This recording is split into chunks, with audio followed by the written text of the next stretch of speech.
Indeed, NEC member Dr. Nkosazana Dlamini-Zuma has given us this exclusive interview at her Bulwer home in KwaZulu-Natal, in a very beautiful, mountainous and cool area of the province of KwaZulu-Natal, where she resides, which is her family home. She has been nominated by some branches of the ANC to avail herself for the position of president of the party. You'd remember during the Watershed 2017 Nasrec conference of the ANC, she contested for the position of president and narrowly lost out against the incumbent. And this time around, she has received the endorsement of her branch in Ward 32 in Albert Park in Durban, where she currently is and has her membership in the eThekwini region. I am going to bring in now Dr. Nkosazana Dlamini-Zuma. Dr. Dlamini-Zuma, thank you very much for the interview. You're welcome. No, thank you, ma'am. Okay. You have now thrown your hat into the ring and contesting for the position of ANC president. You've been nominated by branches, and you've said that should branches nominate you, you will avail yourself. Why and how did this decision come about? Thank you very much, Samgel. I think from my student days, I've never refused when I'm asked to take any responsibility. So I look at it as a responsibility that the branches want to give me. And they want to give me because they know that I've never refused. You know, we still have to reclaim our true freedom from colonialism, from apartheid. A lot has been done, but a lot still needs to be done. If you look at what is still missing, apartheid and colonization took away the land of the people. And it took away the mineral rights, it took away many things. Our dignity, our indigenous knowledge, our culture, they called it barbaric. So until we reclaim everything completely, it means there's still a lot to be done, and I will never refuse to be part of a collective, because it's not a one-person show.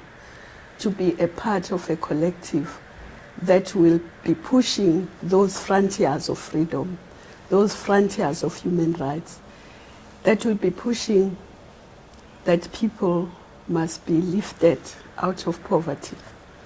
That will be a collective that will be looking at how to ensure that people are employed, how to narrow the inequalities that are in this country.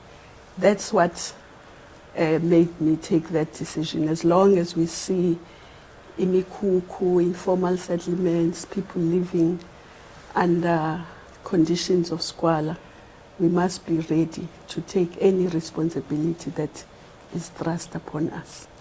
Dr. Dlamini-Zuma, you contested for this position in 2017, and you narrowly lost out on this position against Cyril Ramaphosa, the incumbent president of the ANC. Mm-hmm. When you look from that conference in 2017, 5 years later, has the ANC done enough to merge the divisions that were further exacerbated in that conference in 2017? Well, Samuel, let me say that we must not conflate elections and divisions. Elections have to take place because the leadership that was elected for 5 years. So after 5 years, there's no leadership, it has to be elected. And contestation should be a normal way of doing things. If by any chance there's no contestation, there's one candidate, fine. But if there's more than one candidate, ANC taught us democracy, then we can't run away from a democratic process. But what is important is that in that democratic process, all the people who are contesting must know that there will be one winner. And when they understand that, then it doesn't exacerbate divisions, because you know if you win, you have to embrace and work with those who contested you. if you lose, you know you must work with those who won. But what must unite both is not just lip service saying we must unite. What must unite us must be working together to implement the mandate of the conference. Because the conference is not an elective conference. Yes, it elects, but it also takes resolutions and mandates the incoming leadership to implement that mandate. And if we are all working together to implement that mandate, there should be no divisions. Where would the divisions come from if we are all focused? Nobody should be vindictive. We should just all work together to implement the mandate that conference gave us. So that's how I look at any election in the ANC. Thank you. When you look at the divisions that have persisted in the party from 2017, some have accused the ANC, the dominant faction, if one may say, of using the step-aside resolution to purge those who may be against the incumbent.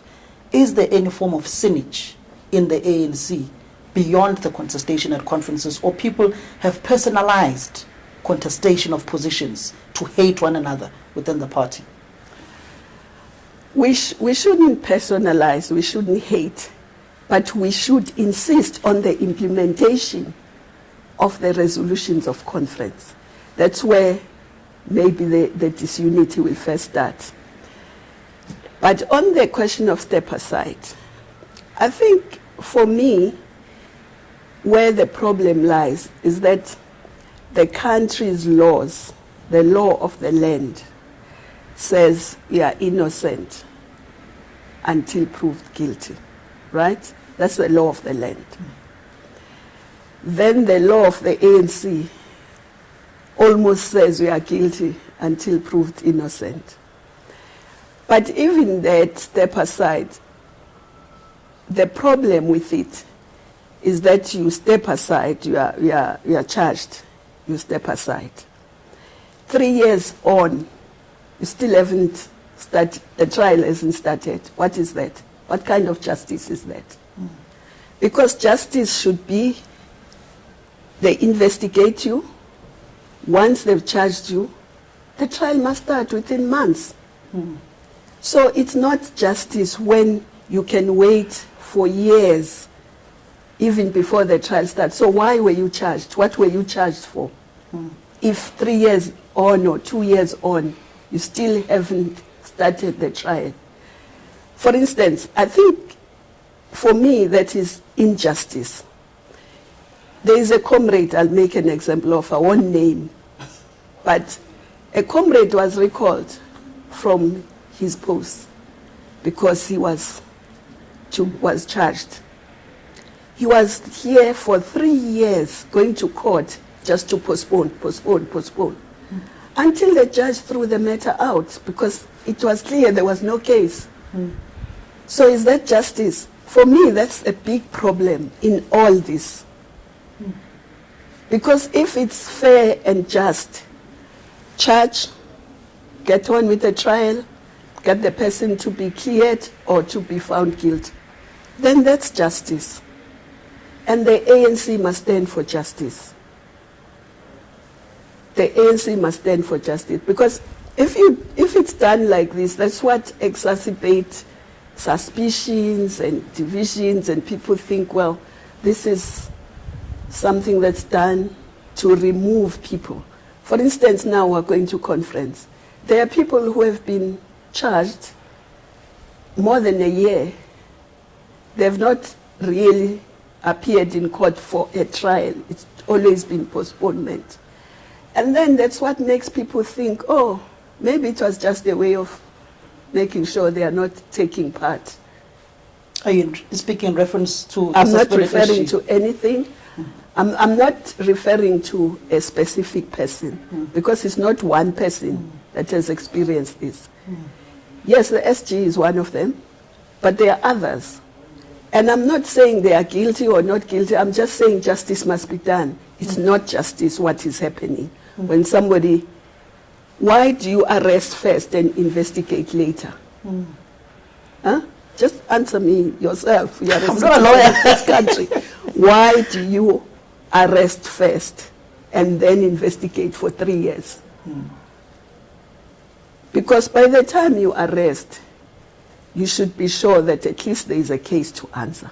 And then you put that case, and that case gets answered.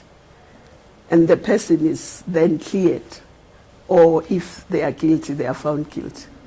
Should the ANC do away with the step-aside resolution in its current form and shape as being implemented and refined as decided by the collective of the ANC? I think the conference will look at that, and probably, most probably, the conference will do that. And I think it should. As it stands, it's not right. As it's being implemented, it's not right. But it's not just even the step aside, it's just the justice system. If you look at it, even people who are not necessarily in the step aside now, even some of the public servants and so on, there are cases, they get arrested, but the case goes on and on and on, not answering the case, but just being postponed. So that part I don't understand, and I think it's wrong. Moving on to KwaZulu-Natal. This is your home province. We are currently in Bula forms part of the Herigwala region of the ANC. This region has nominated another candidate for the position of president, the REC. You go to your home region, eThekwini, they have nominated another candidate who hails from the Moses Mabhida region. Previously, this was the stronghold that pretty much launched your national campaign of the ANC presidency. This time around, there is Dr. Zweli Mkhize in the mix in the province. How do you see the branch general meetings going, and for the province to officially nominate you or Dr. Zweli Mkhize? How is your groundwork towards that effect, and is Dr. Mkhize a competition for you in the province? You know, as Samgelewa electing an NEC member, so I don't think we should reduce this election to a provincial contest. A member in good standing has a right to vote or to be voted for. So Zweli Mkhize has a right. He was, if you remember, even last time he did contest. It's just that he may not have made the threshold, but he was there. So there was no problem. Of course, ideally, you should have one candidate, but it's a democratic process. I just said earlier that ANC taught us democracy. So I don't think we should then say there is a fight in the province. No, there's no fight in the province. There's democracy. There is democracy, and the branches have not actually pronounced. Very few of them have said up to now. So when you say the province is nominated, the province may have pronounced fine, but the branches are still going to make their nominations. And the nominations that matter, I'm not saying pronouncements don't matter, but at the end of the day, it's the branches that must nominate. Even the provincial secretary of this province said so at the beginning. He said they will leave it to the branches to decide. Comrade Khalima has also just said that it's not actually proper to make these pronouncements because it is the branches that must decide. So that's how I look at it. I don't look at it as a big problem. It's a democratic process. Comrade Zweli is a comrade, and if he's nominated, he's nominated. And it's a democratic process. Have you had any engagements with any of the candidates to try and have a unity working relationship with them? Either one deputizes, one becomes the president. Have you engaged with any of the current candidates? That would be actually negating what I've just said. The branches must nominate. Yes, we can work together, but the branches must nominate, and then when the branches have nominated, then you sit and say, okay, here is the lie of the land according to the branches, and this is what you can do. We are ANC comrades, and we want the ANC to win in the end, not an individual. So I think it would be premature to go and sit and say, you will deputize me. Who has elected me for me to go to someone and say, deputize me? Let the branches nominate. Then someone can say, can you deputize me, or can you do this, or whatever. You can then sit and say, but it's not that, it doesn't mean that we are not talking, but I'm just saying it would be premature to start saying that when the branches are still busy. When you look at South African politics and you look at other political parties outside of the ANC, your EFF, your DA, previously led by a younger leader in the form of Mosimaimani, Julius Malema, you've got a younger crop of leaders in the ANC whom are aspiring for leadership positions in the top 6. Some even saying that they're not going to wait, as they've been told previously, saying they're impatient to get into the top 6 of the party. Don't you think it's time for a younger generation to take the helm of the ANC? The ANC has always believed in a mixed generation. There must be young people in the top 6. There's no doubt about that. But there must be other generations in the top 6 as well. So I do not have a problem with that at all. ANC believes in a generational mix. It would actually be wrong if there were no young people in the top 6 and in the collective of the ANC leadership. But at the same time, I also want to say, isn't it time for women to be at the helm? In 2007, in Polokwane, you contested as deputy president of the ANC. You lost out. Mama Winnie Madikizela Mandela, 1997 Mahikeng Conference, had to withdraw against the deputy president who was then elected from Nkandla. Yet again in 2017, you narrowly lost out. Is the ANC actually taking the struggle of women of leading the party serious? That's the issue. The ANC's policy is that we must create a non-racial and a non-sexist society. But there is a tendency to emphasize the non-racial, but to leave out the non-sexist. South Africa will never be completely free until women are free. And what does it mean for women to be free? For women to be free, it means there must be in all areas of human endeavor. There should be no class ceiling that is still hindering them. It means they must be free to walk, they must be safe, they must be able to go to school, they must be able to be skilled, they must be in the judiciary, they must be in the academia, they must be in business, they must be everywhere as part of this society. And more importantly, women are also the majority. So everything we do must also reflect that. And I think it's high time, it's 110 years of the ANC, that women must also be at the helm of the ANC. We must take gender equality seriously. It's in our constitution as the ANC. It's in the constitution of the country. But also, you can't say you'll play with half your team and leave out half the team and think you'll be a winning nation. You won't. And that's why we're probably not such a winning nation.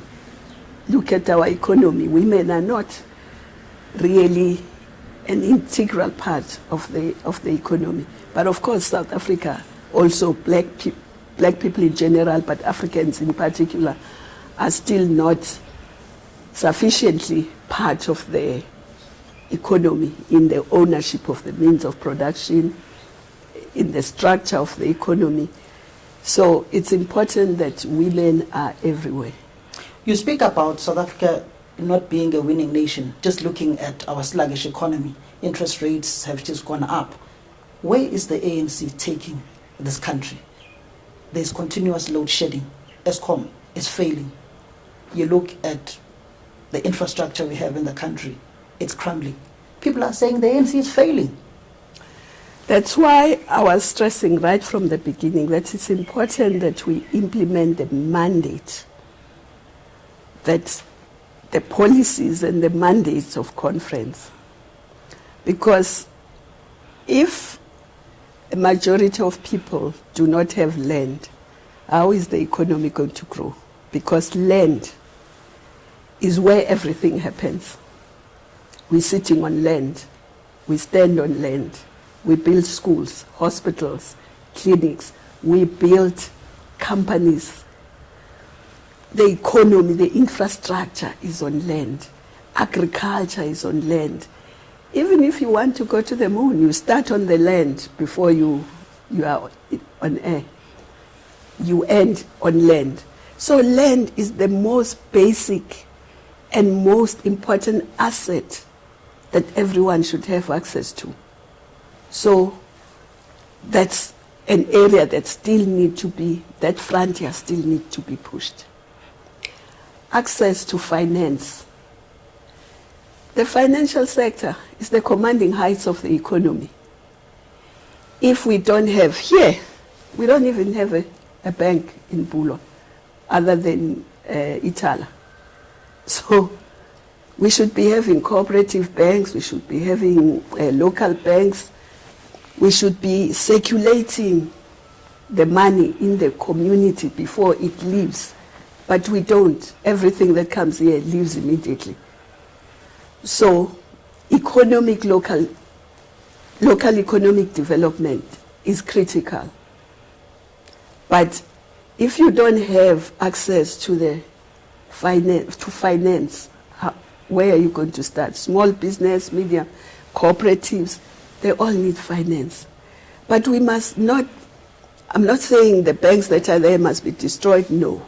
But we must have lots more banks. No country that is big as us that has such few banks. No local banks, no cooperative banks.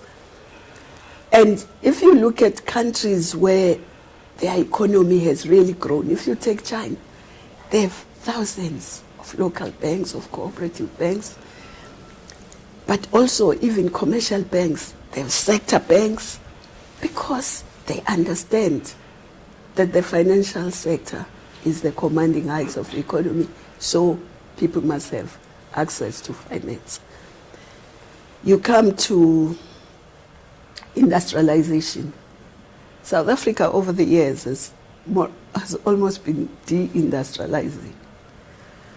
We must get into manufacturing in a big way. So we have the African free trade area. What are we going to trade if we don't manufacture? Mm. If you trade only raw material, you are a price taker, you're not a price caller. Mm. Secondly, you export jobs. If you export, it's not just the minerals, even natural resources, cotton. If you export cotton raw, or wood raw, and somebody exports linen, they take the cotton, they make fabric, they create linen. Who creates jobs? Who gets more revenue? Mm. If you take wood and make furniture out of it and export furniture, where are the jobs created? They are created here. Where is revenue? It's here. There's more revenue that comes here than if you just exported wood. The same with mineral resources. So it's important to look at all those things, but those things also need to go hand in hand. We must also use our indigenous knowledge systems, because when the colonizers came, we were alive and well. So we mustn't lose what we knew then. We must improve on it. We must also be proud of ourselves, of our culture. We must be proud of it because that's our soul. That's who we are. That's our identity. We mustn't behave in the same way they want us to behave, to think whatever is African is inferior, whatever is European or white is superior. No. So those are some of the things that need to be done. Innovation, young people, they must be developed, they must be given education, skills, they must innovate, they are creative, the creative arts, all those things. Skills revolution. Why? Skills revolution is critical because you can have brick and mortar, you can have finance if you don't have the people. You can have mineral wealth under the soil. If you don't have people to turn that into wealth, you won't be able to be a wealth. So we must work at creating communities that also are resilient and sustainable. We must work at communities that are prosperous, that are cohesive, that are connected. We must have, even small countries have internet connection. Some of them will say 2G for everyone, wall to wall, and then they improve on that. There are no places where you can say there is no network, but in South Africa they still are. So that's work that still needs to be done.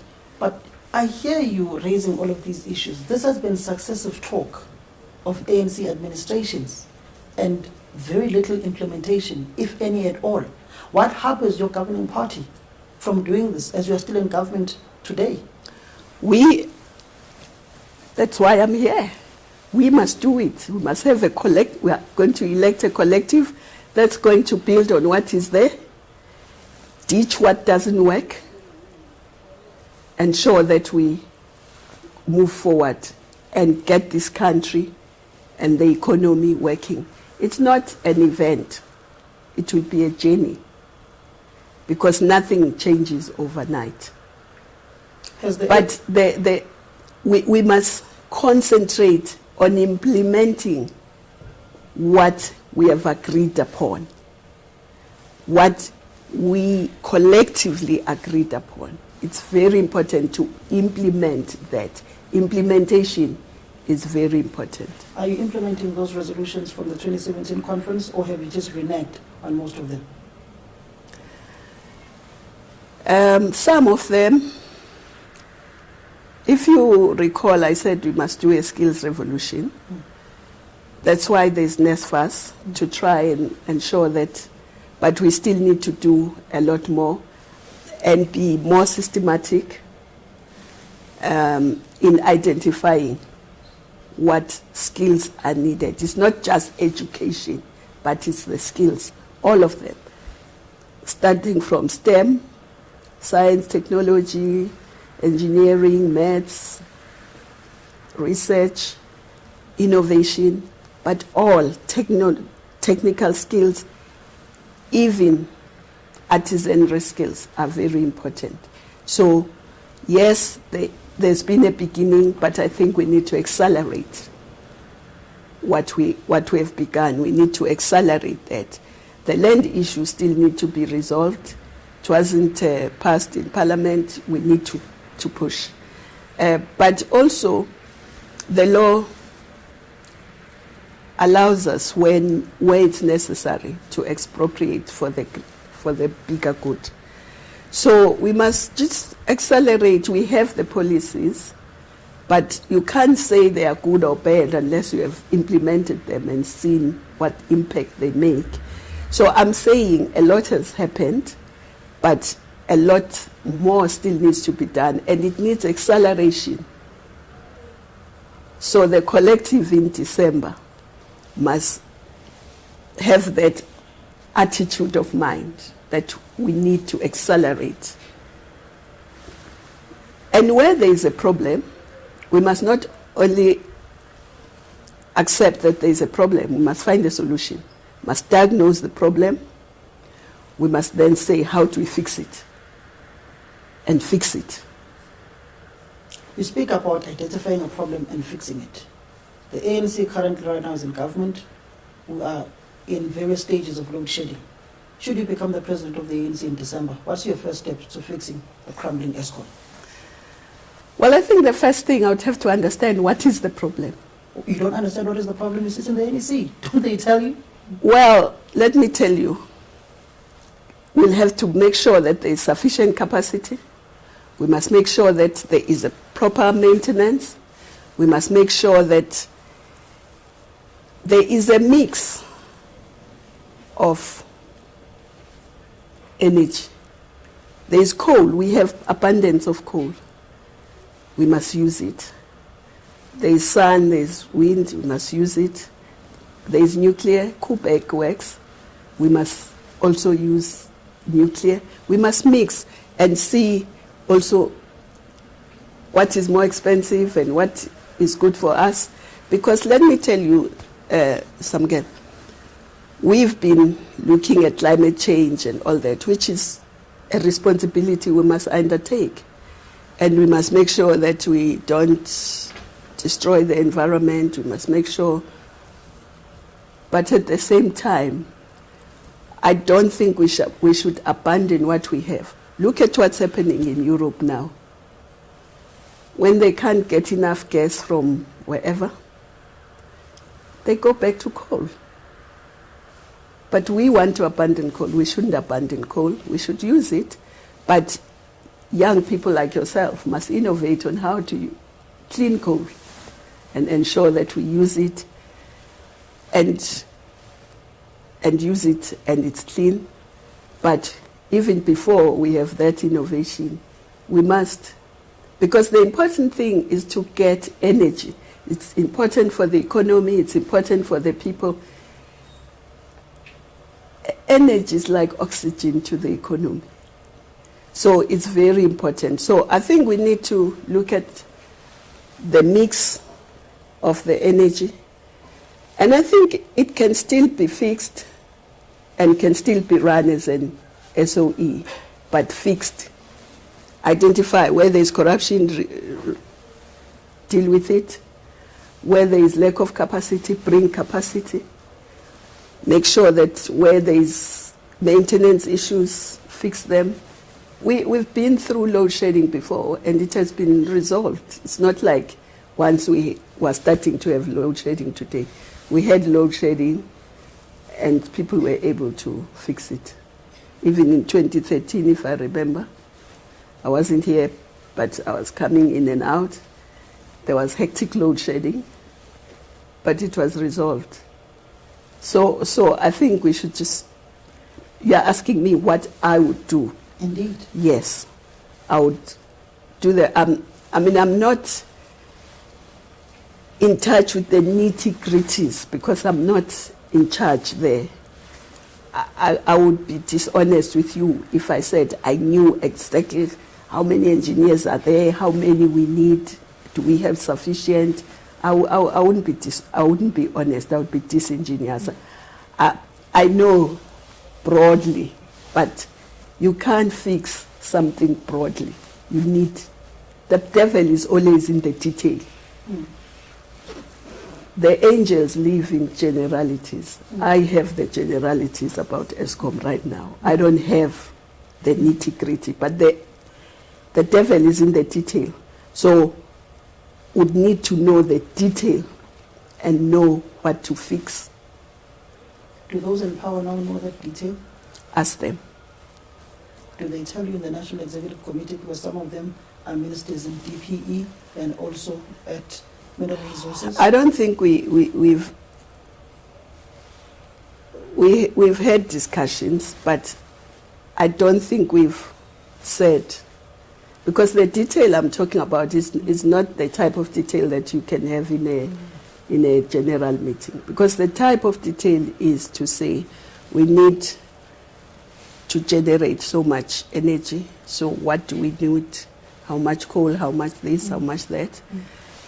We need so many engineers to get this going all the time. How many do we have? Do we have enough or not?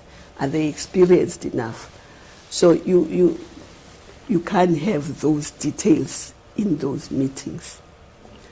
And you must say which power station needs to be shut and where do you need to do maintenance, and whilst you're doing maintenance, which ones are going to be generating so that we don't have load shedding.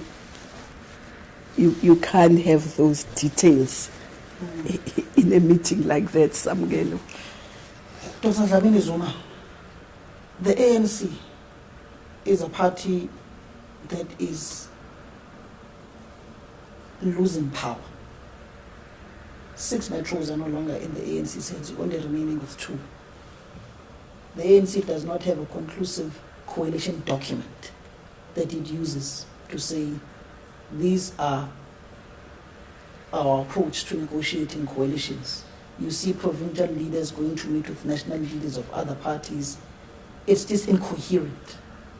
Are you prepared for these coalition governance? Well, now that they are here, we are preparing for them as a country. I will admit that it's something new that we have to deal with coalitions, and but we have to be prepared for them. But at the same time, we must also do what we need to do to gain the trust in future of the electorate, because there are things I think that we should do, and we should make sure that every single person, because you see, we say the ANC, but I think we should be prepared also as individuals to be able to take responsibility, so that we can then say, because the ANC as the brand does nothing wrong. It may be us. We may be doing something wrong, or we may not be doing enough. So we must do more, we must be more responsive, but at every level, because if we generalize and just say the ANC, I'm now talking about us as the ANC. You can generalize, the public can generalize, but ourselves, we must say, where are we going wrong? Which we've done. I may not necessarily have time now to talk about it, but each and every one of us, where we are, what do we need to do? Are we responsive enough to the electorate, to the people? Do we respond quick enough when people are in trouble or when they ask this? Are we doing things? Are we including the public service? Remember, the ANC is a governing party, but the ANC as sitting L2 is not governing. So we need to ensure that we have a state that is capacitated, a state that can be developmental, and a state that understands the urgency of this situation.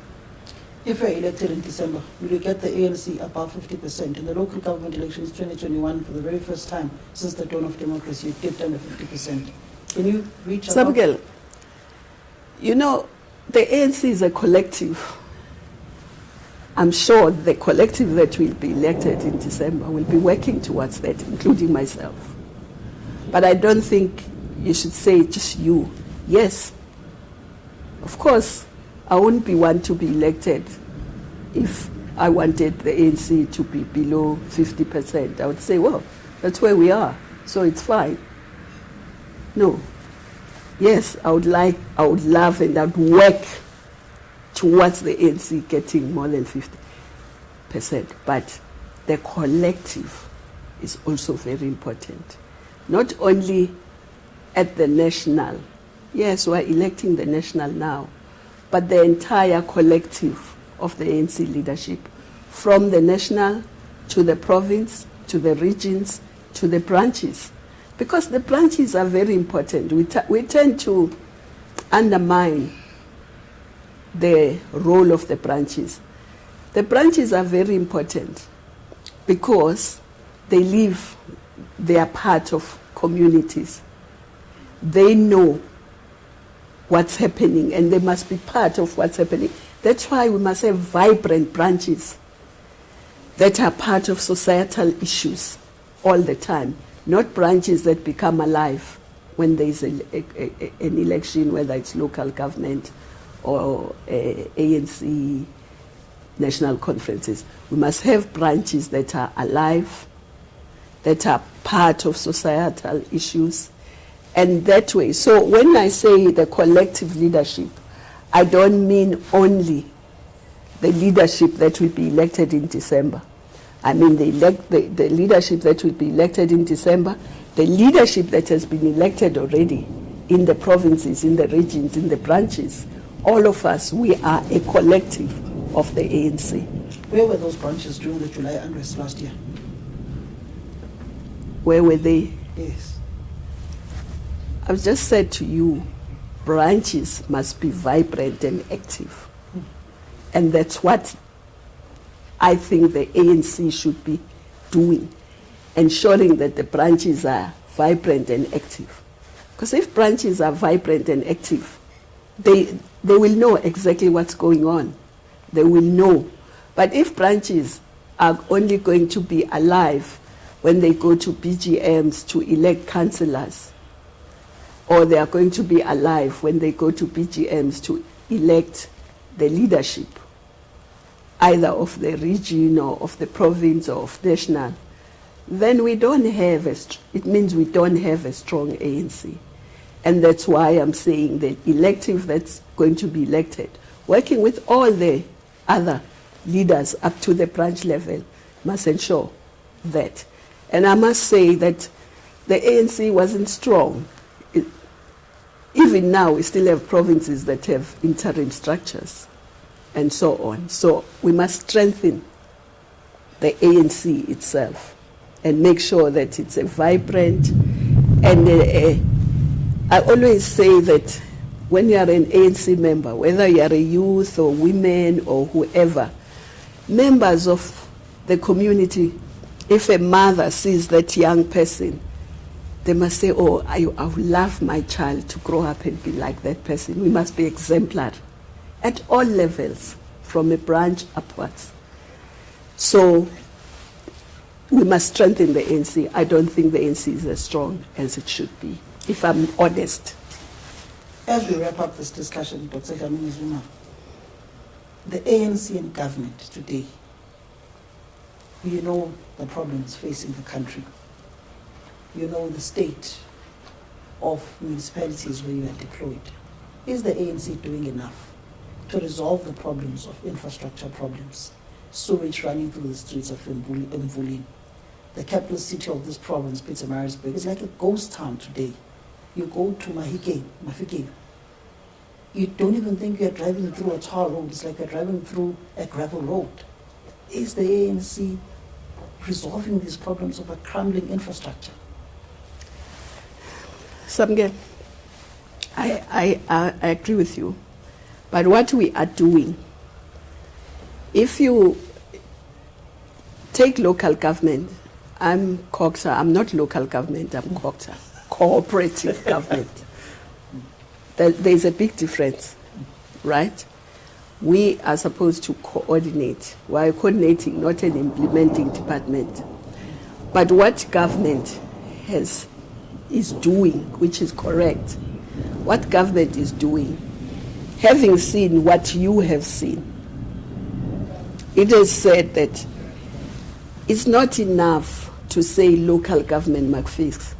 Because you know this road that you came through.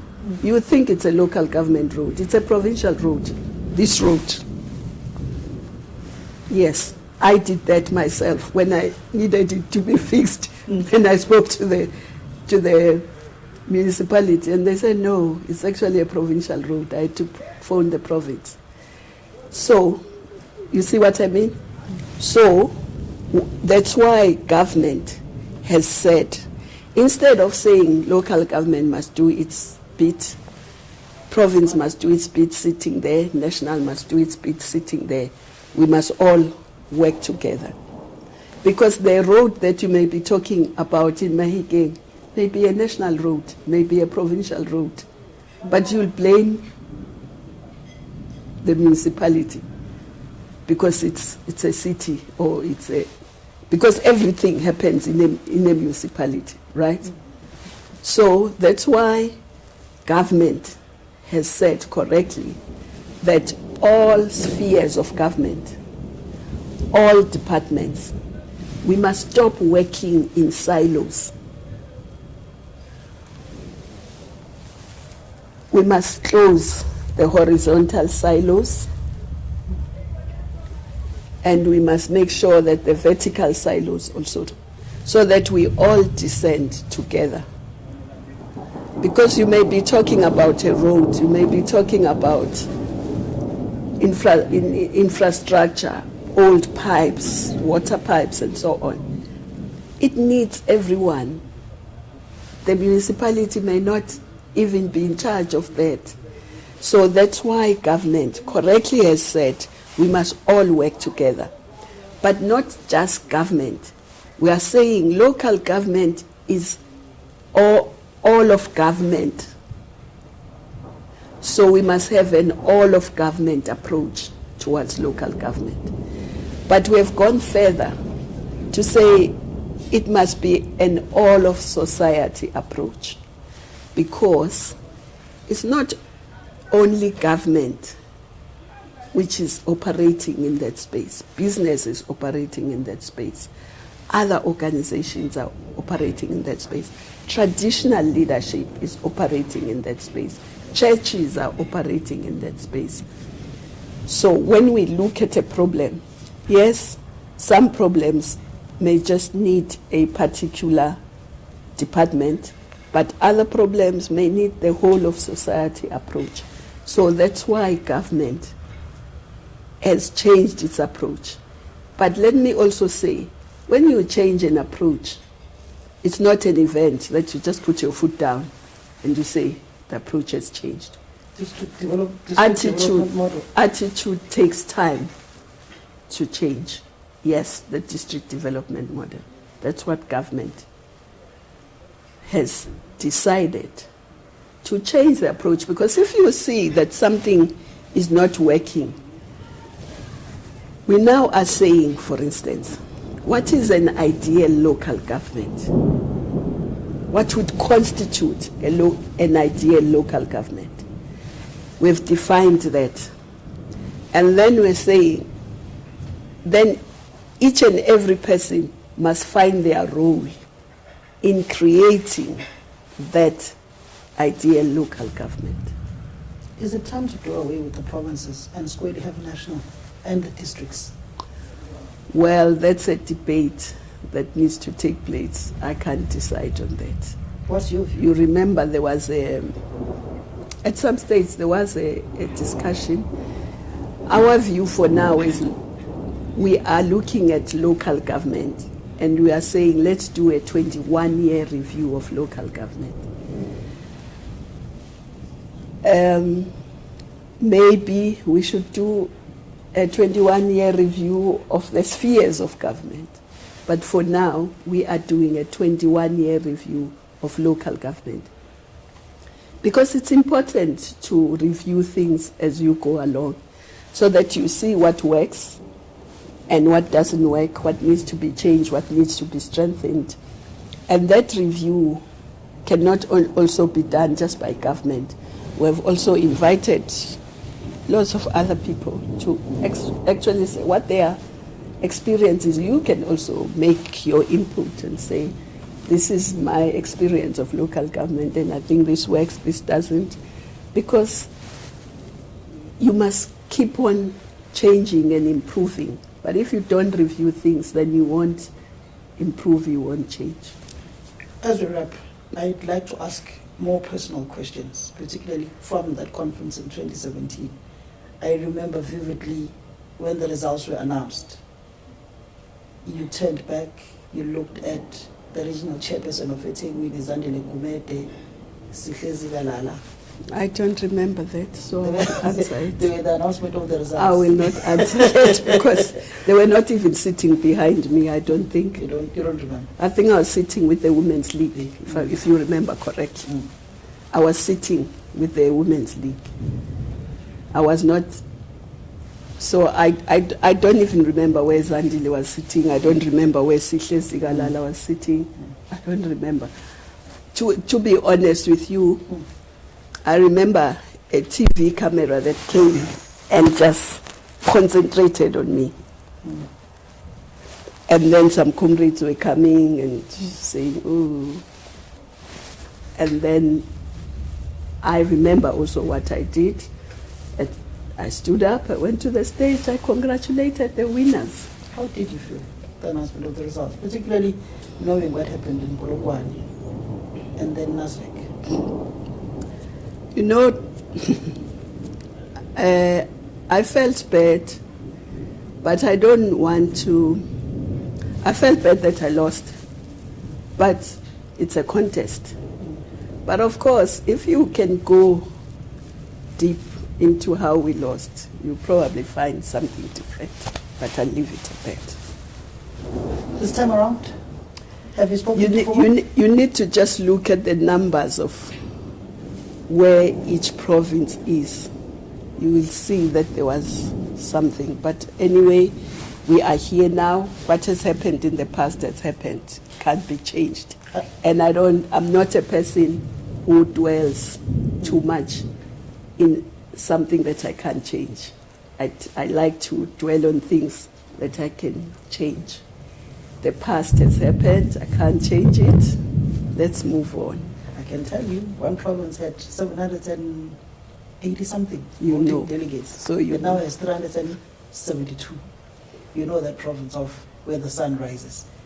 Have you had engagements with former President Mbeki or any other former president about your candidature going to December? Not about necessarily my candidature, but I have engagement with them, with everyone. I don't have a problem with engaging with former presidents or former ministers or whoever. So what's the significance of your question? I don't understand it. The significance of the question is the importance of the unity of the ANC, all former ANC leaders working together. We've seen some former presidents now coming back, some former deputy presidents being more actively involved in the party, which speaks to the unity and the cohesion and the implementation of the resolutions of conference and the synergy of the ANC. That's very important. I actually think that we have been underutilizing maybe the former presidents, former deputy presidents, former SGs, whatever. And I think it's important to utilize them even more, get their experience, get their views. Because sometimes when you are in a hole, you don't see the things that can take you out. But if you are outside, you can see. So I think it's important that, it's also important that everybody has the same desire to implement, because to implement ANC resolutions, and we all work together towards implementing that. We all work together towards improving the economy of the country. So yes, I do talk to former presidents. I have no problem with that. Thank you very much, Dr. Nkosazana Dlamini-Zuma, for the interview.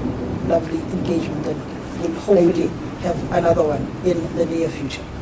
Okay. That is Dr. Nkosazana Dlamini-Zuma contesting for the position of ANC president, saying it's not an individual who leads the governing party, but instead it is the collective, and she would love to be in that seat in order to try and get the ANC over the 50% mark, as they failed to do so in the 2021 local government elections, and also speaking about the unity of the ANC, speaking about local government, which is very important in resolving the issues and the plight of South Africans.